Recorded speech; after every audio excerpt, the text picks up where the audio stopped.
Hey, what's up, y'all? The girls are fighting over at Chasing Reality, and I just want to give my little 2 cents, right? I talk about everybody else, so we're going to talk about the mess that's happening in our own community, right? So, I saw a live of Q, Reese G, Imani, and Blake Marie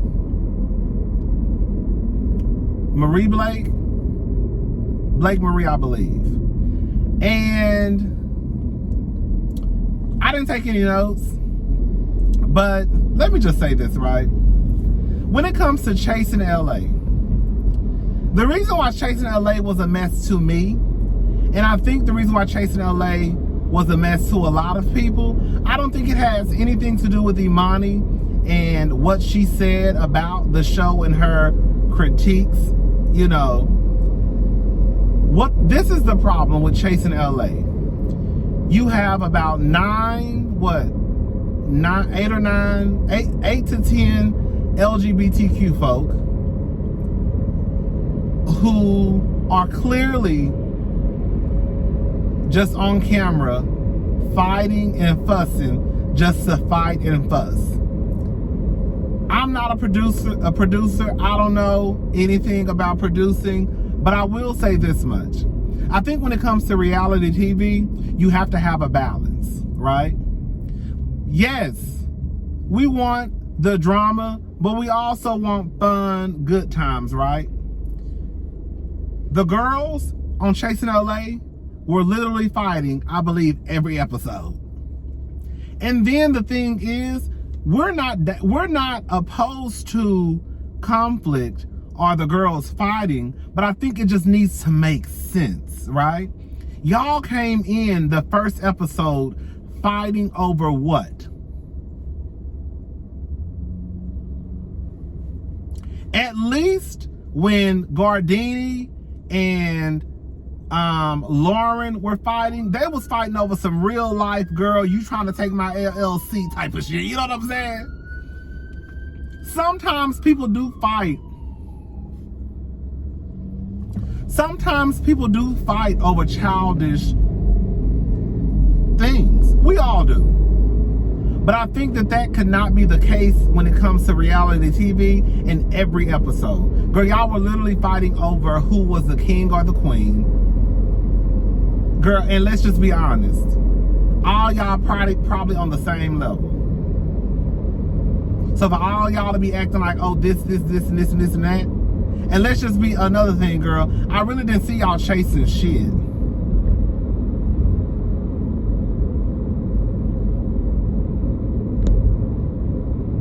I saw King Payne introduce his hairline at the end. So shout out to King Payne for that.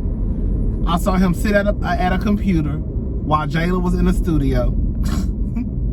I saw D. Hawkins sing a couple of lines in the studio. I saw Quan the poet. I saw him do a few poems, and him do a poem for a D. Hawkins song, I believe. I saw Alicia take some pictures for a podcast. I ain't see Fran do shit but throw a Discover credit card in there and let the girls know he got a credit card.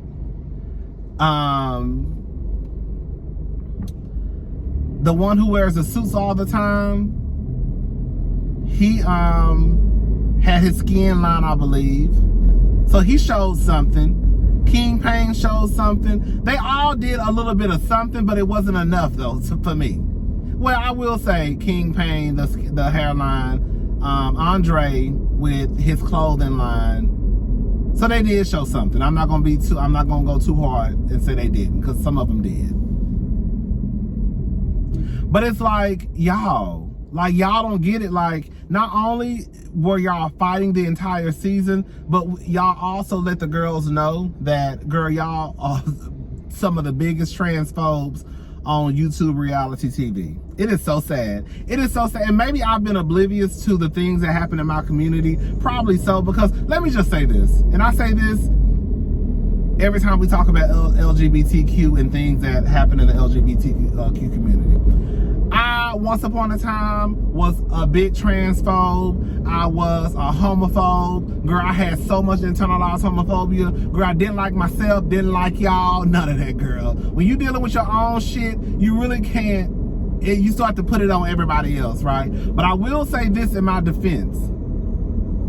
Even when I used to look at the girls like in disgust, I never disrespected nobody in the community.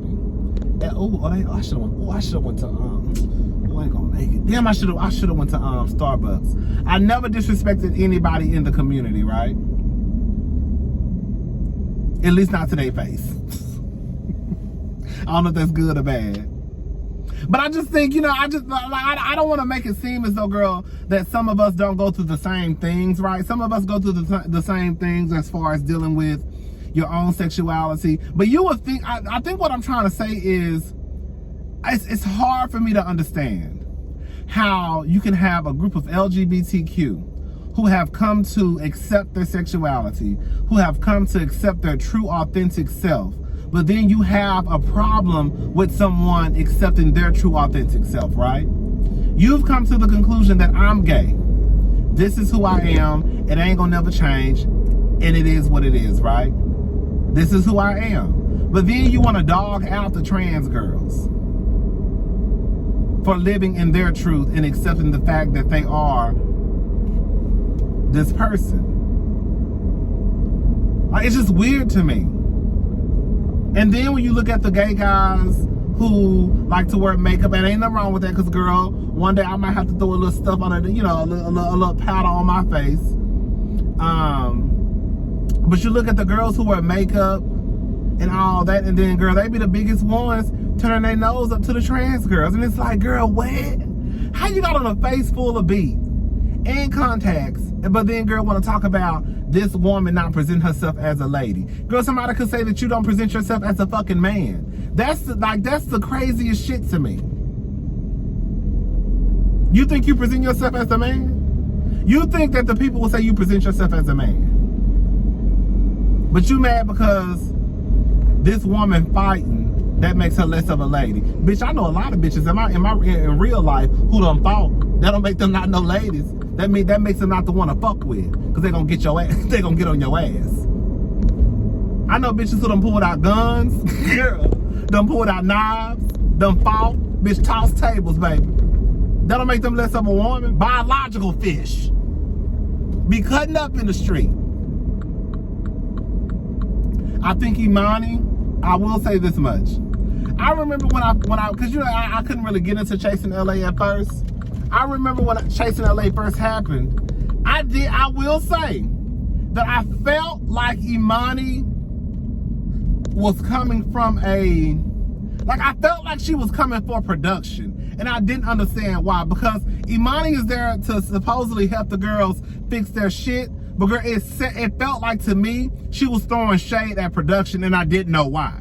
Now it makes sense when I saw all the mess that's going on behind the scenes. Do I think Imani is responsible for Chasing LA? Absolutely not. Was that bitch being shady to production? Did she use her platform to throw daggers at production? She absolutely fucking did. Right? But do I think that just because Imani helped pick out the cast, that means the responsibility of the show falls on her lap? Absolutely not. Bitch, all Imani, Van Zant said, from what I heard, was, okay, I think she'll be a good fit, she'll be a good fit, she'll be a good fit, he'll be a good fit, she'll be a good fit. Like, that's all I think that she did. Everything else falls onto production's lap. They did not do a good job at producing this show. There was no direction. And even if, let me say this, even if every time y'all got together, there was an actual fight, that's where the producing comes in. That's where the production comes in. That's where the direction of the show comes in. Who is this?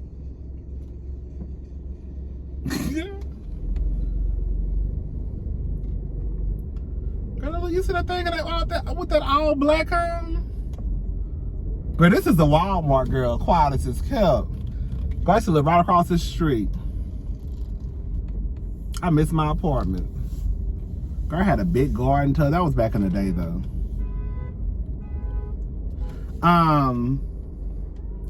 But anyways, like, do I think that ooh, that's not a parking spot. Do I think that I think that that's where the producing and the direction of the show comes in. Even if every scene that the girls got together, there was a fight, that's where somebody should have stepped in and should have been like, okay, we're gonna have to wrap this fighting stuff up and we'll move on to something else. Like I always say, I give this example all the time with Love and Hip Hop, Love and Marriage Huntsville, where the guy stepped up and was like, one of the producers stepped in and was like, okay, we done talking about chicken. Basically, like, we're not gonna be sitting here fussing about the same thing all day long. So that's not Imani's fault. Cue that show fault and whoever else produced the show fault. Y'all should have did a better job at producing and directing this show. There should have been a balance of drama and good times. Basically. There should have been a balance. And there was not a balance at all. All you saw was bitches fighting from day one. And then the thing is, y'all fighting over shit that don't make sense. Like, if you're gonna have conflict, at least make the conflict make sense. You get what I'm saying? Like when I watch Real Housewives of Beverly Hills. Real Housewives of Beverly Hills has only been on for 4 episodes this season. But the conflict that's happening between like Crystal and Sutton, it makes sense. There's 2 personalities that don't really, that are clashing, right? So it makes sense that they may have some type of conflict. However, when the girls get together on the first episode, I'm not saying that you won't have conflict when you first meet somebody, because you definitely can get into an argument when you meet somebody from the rip. But what I'm saying is this, it needs to make sense. Why are we arguing when we first met each other? We're arguing because when I sat down at the table, that bitch said something disrespectful. You see what I'm saying? And I had to check that hoe. Not, oh, girl, I'm the king of the city, I'm the queen of the city. Girl, all y'all trying to be Nene Leakes, all y'all trying to be Kenya Moore, y'all trying to be Portia Williams, and y'all need to stop. Y'all all trying to get the most camera time. You trying to one-up each other in every fucking scene. Every scene. God, I miss this Walmart. Y'all trying to, let me make sure my door's locked. Y'all trying to one up each other in every scene. And I think that's the problem. That's the problem. I think that production probably told y'all gonna have to bring the drama. And I think that's what it was. And they just basically hit play. They got their iPhones or cameras and, girl, they just hit record. And they just put out whatever footage they had. I don't think it has anything to do with Imani getting on television and saying, oh, giving her critique of the show. That's why people turned on the show. No, the show is badly produced. It is. And then on top of that, not only do you have a show that's produced horribly, you also have transphobic folk on a goddamn cast and colorist. So it's like, not only do we have a badass show, but now we got girls who transphobic, we got girls who colorist. On top of that, on top of shit on shit, shit on top of shit on top of shit on top of shit. I don't understand what's so hard to understand about that. While I think that Imani is great for chasing reality, I don't think I'm not trying to, this is no shade to Imani. I don't think Imani has that much pull to sway somebody's opinion left or right. I just don't. But I will say I think that Imani did a piss poor job at helping the girls fix their life, because I felt like the majority of her critiques were digs at production. And I do believe that. And now, since I know what's going on behind the scenes, I definitely think that her digs were at production, were for production. Now, I think production approves whatever she says, which is fine, but it still doesn't take away from the fact that, girl, you wasn't really helping the girls fix their shit. Like, girl, it was a fight every episode. There could have been a critique on... Did he just hit this car?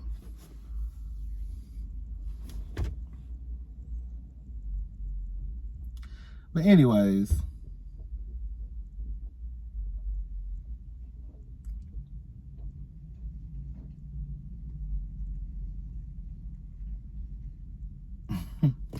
All right, y'all, let me get this call because, baby, there's too much going on. People walking by the car and shit. I need to get in here and get out. But yeah, Chasing, I'm gonna review the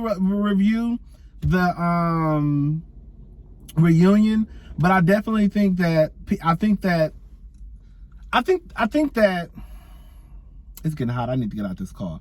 I think that in order for, because this is the thing, right? Chasing Dallas was bullshit the first season. I watched it.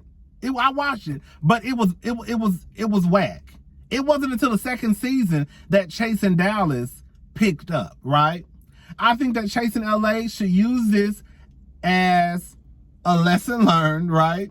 To make sure that if they come back for season 2, that things come back better. Like when I watch these YouTube shows, I don't sit here and, oh, the audio is horrible. Look.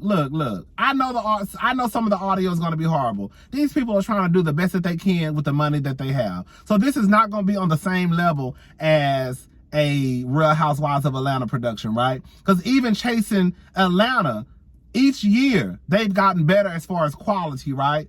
When you look at what happened season 4 as far as quality and all that stuff, that wasn't the same on season 1, baby. It wasn't. Hello? You better ask somebody. So I think that we have to also give Q and the Chasing LA team a chance to get it right. We just can't be so, oh, you cancel, we through. However, this is the thing with the girls on the cast that's transphobic.